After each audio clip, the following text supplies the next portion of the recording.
వృద్ధాప్యం వచ్చిన తరువాత ఒక్క చూరు కింద ఒక ఇంట్లో తండ్రి కొడుకు కలిసి ఉండడం అది లభించమంటే లభించే ఐశ్వర్యం కాదు. ధర్మం తెలుసున్న వాళ్ళు కొడుకు నుంచి దూరంగా ఉండడానికి ఇష్టపడరు.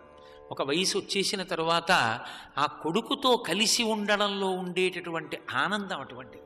నాన్నగారండి నాన్నగారండి అని ఆ కొడుకు పిలుస్తుంటే, నాన్నగారండి ఏమిటి అలా తింటున్నారు అని కొడుకు అంటుంటే, ఎంత ఒంట్లో బాగుండకపోయినా డాక్టర్ గారి దగ్గరికి కొడుకు తీసుకెళ్ళి నాన్నగారండి అని చేయి పట్టుకున్నప్పుడు, తండ్రి పెద్దవాడైపోయి తడబడినప్పుడు కొడుకు పట్టుకుంటే ఎంత ఆనందం తండ్రికి.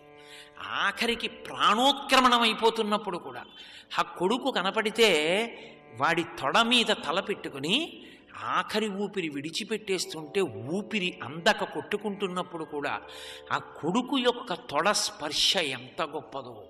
నాకు తెలుసు, ఒక తల్లి రాత్రి 2 గంటలకి తను చనిపోతున్నానన్నది తెలిస్తే కొడుకు లేచిపోతాడేమోనని భయంతో కొడుకు గుండెల మీద తలపెట్టుకుని అంత బాధతో కూడా ఎక్కువ అరిస్తే కొడుకు లేచిపోతాడేమోనని కొడుకు గుండెల మీదే తలపెట్టుకుని ప్రాణం వదిలేసింది.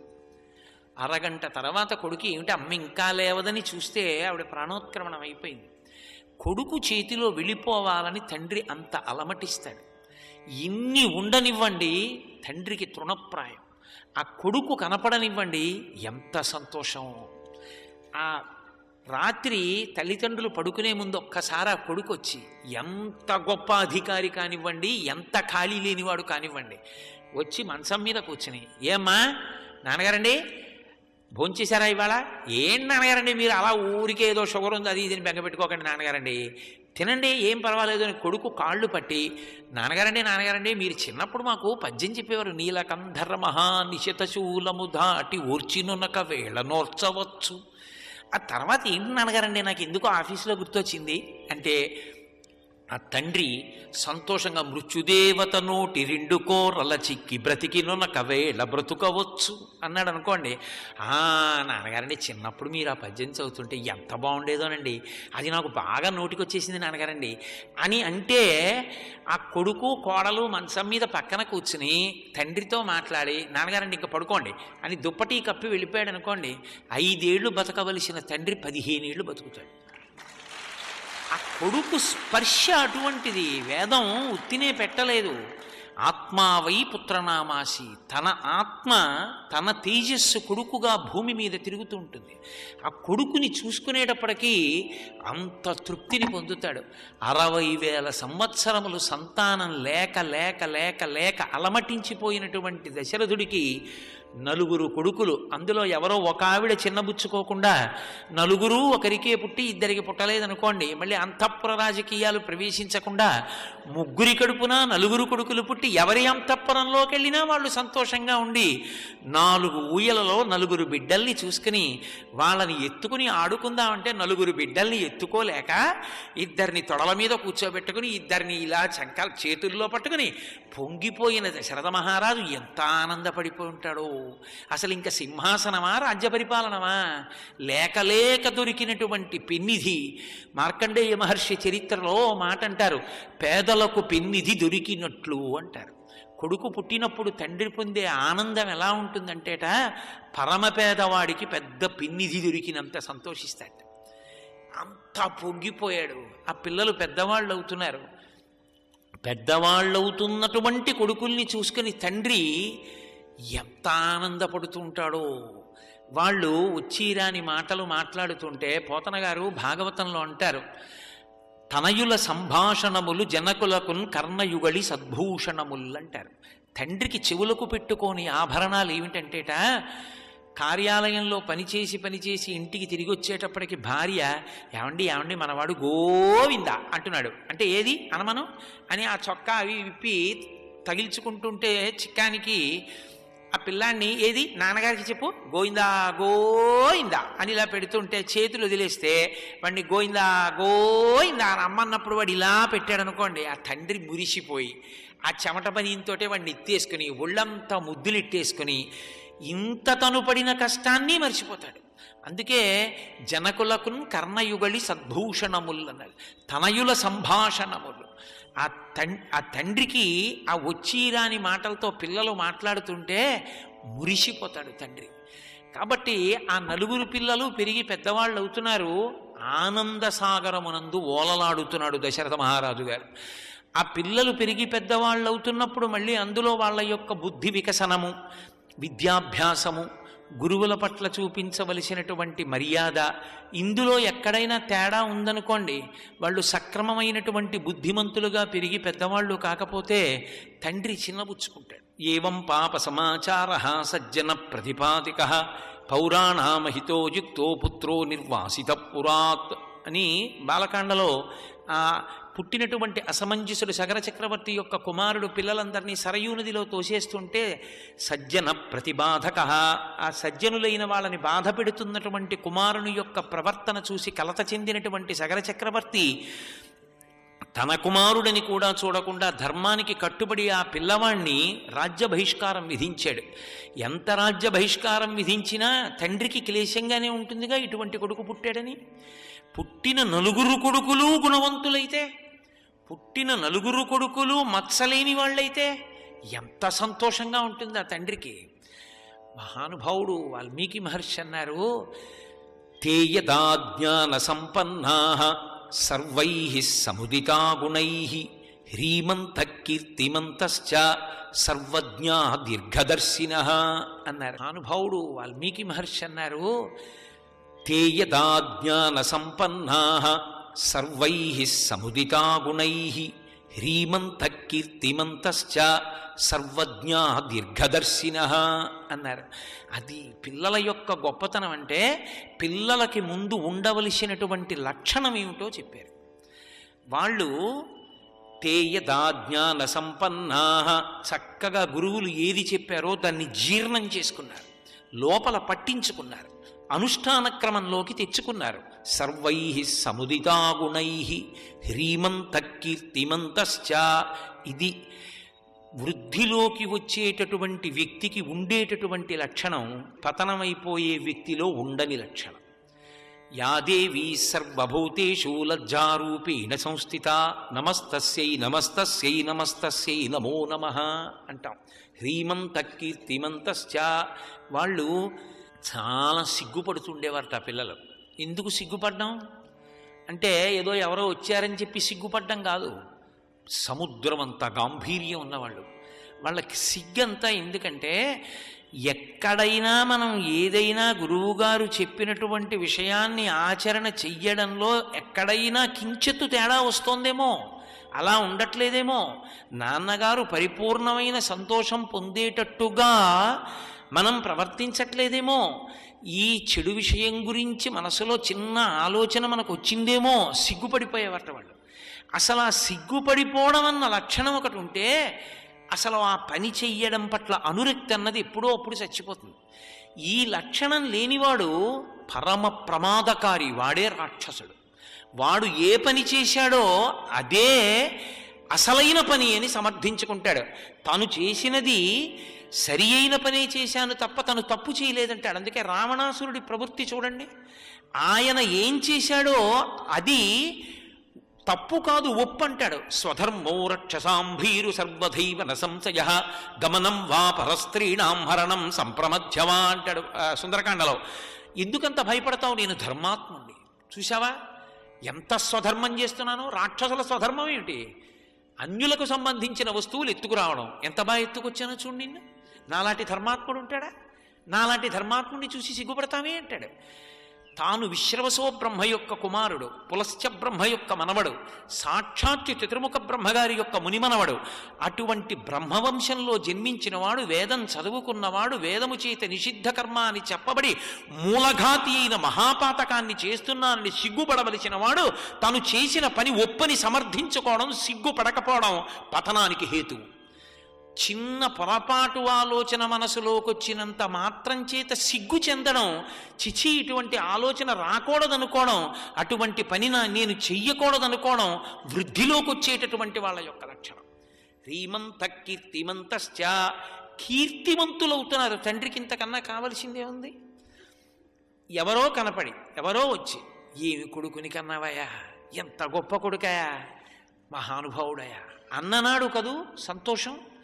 అందుకే లోకంలో చూడండి, ఒక మహాత్ముడైన వాడు కనపడ్డాడు అనుకోండి, వెంటనే ఒక మాట అంటారు, ఏ తల్లి కన్న బిడ్డవో అంటారు. ఎందుకని? ఇంకా ఆ పిల్లవాని యొక్క జననమునందు పురుషుని యొక్క శ్రమయందు ఆనందమున్నది. కానీ స్త్రీ పాత్రలో విశేషమైన ఖేదమున్నది.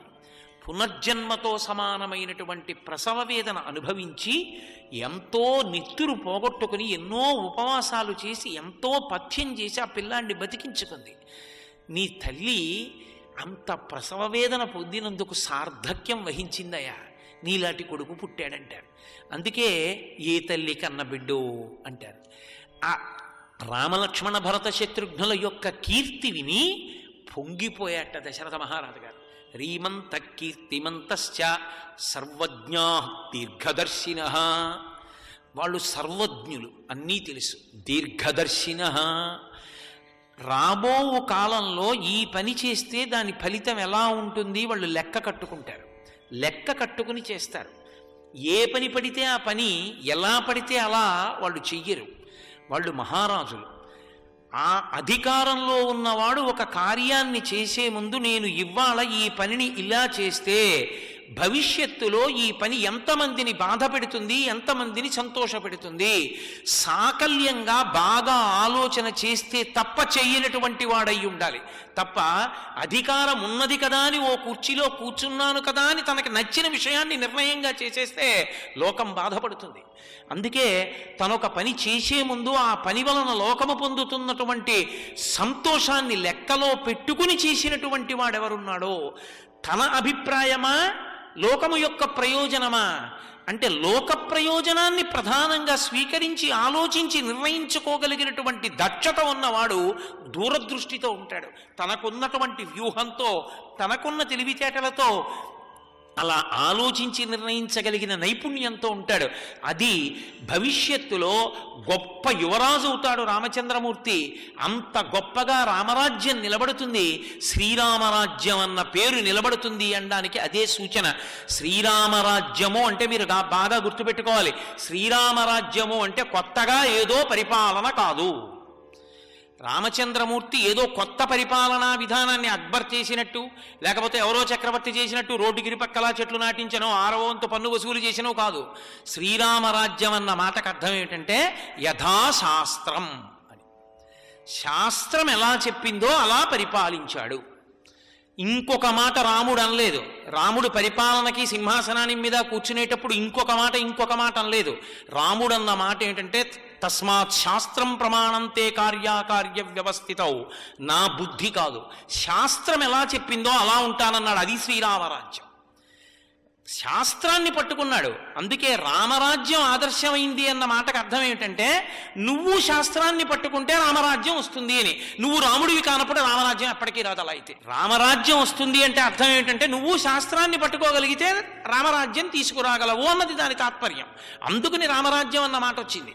కాబట్టి ఆయన ఎంతటి గొప్ప పరిపాలకుడు కాగలడు అన్నదానికి ఇది నిర్వచనం, ఇది ఉదాహరణ. అందుకే ఆయన ఈ ప్రపంచంలో కేవలముగా అవతార ప్రయోజనం రావణాసుర సంహారం తప్ప వేరొకటి కాదని, రావణ సంహారం చేసి వెళ్ళిపోతారని ఆయన అనలేదు.